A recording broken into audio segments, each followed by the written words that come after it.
লক্ষ্মীপুরের রামগতিতে প্রথমবারের মতো স্থাপন করা হয়েছে সিপিটি প্ল্যান্ট সংযুক্ত পরিবেশ বান্ধব ইটভাটা। এই প্রযুক্তি ক্ষতিকারক কার্বন ও বিষাক্ত ধোঁয়া বাতাসে ছড়ানোর আগেই প্ল্যান্টের মাধ্যমে তা পরিশোধন করবে। ফলে একদিকে ভাটার দূষিত বায়ু থেকে যেমন রক্ষা পাবে বিস্তীর্ণ ফসলি জমি ও গাছপালা, অন্যদিকে স্বস্তি ফিরবে জনজীবনে।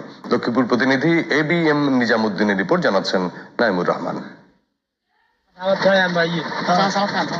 দেশের প্রচলিত ইটভাটার ধোঁয়া ও কার্বন নিঃসরণে দীর্ঘদিন ধরে ফসলি জমি, গাছপালা এবং মানুষের স্বাস্থ্য ক্ষতিগ্রস্ত হওয়া সহ হুমকিতে পড়ছে পরিবেশ। তবে সময় বদলাচ্ছে।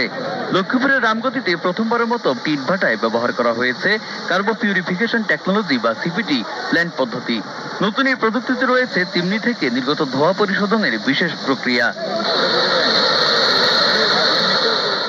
বাংলাদেশ কৃষি বিশ্ববিদ্যালয়ের পরিবেশ বিজ্ঞান ও দূষণ ব্যবস্থাপনা ইনস্টিটিউটের AIPT প্রকল্পের আওতায় এখানে চলছে বায়ুমণ্ডল পর্যবেক্ষণ ও দূষণ মাত্রা নিরূপণের কাজ।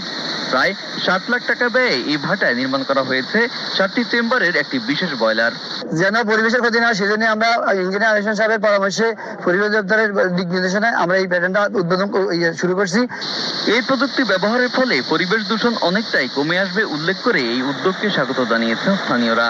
পরিবেশের দূষণ থেকে মুক্ত রামগতিতে অনেকগুলি ব্রিক ফিল্ডের ভিতরে এই ব্রিক ফিল্ডটা অত্যাধুনিক চট্টগ্রাম বিভাগের ভিতরে এই প্রথম নাকি, তাই আমরা অত্যন্ত আনন্দিত।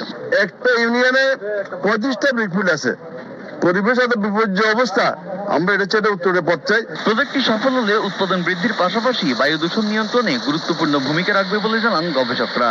ধোঁয়াটাকে যদি ফিল্টারিং করে জিরো কার্বনে সাদা শীতল বাষ্পে পরিণত করি, তাহলে দেখা গেল যে আমাদের পরিবেশ বাঁচবে, আমরা বাঁচবো, কৃষি বাঁচবে, সবকিছু মোটামুটি পরিবেশের আওতায় চলে আসবে। নিঃসন্দেহে আমি বিশ্বাস করি কার্বো পিউরিফিকেশন টেকনোলজি যদি গভর্নমেন্ট কর্তৃক অনুমোদিত হয় এবং সেটি সারা বাংলাদেশে যদি ছড়িয়ে পড়ে, নিঃসন্দেহে আমার ইটভাটার এই শিল্প নিয়ে যেসব উদ্যোক্তারা আছেন তারা অনেক বেশি লাভবান হবেন। Naimur Rahman, DTV news.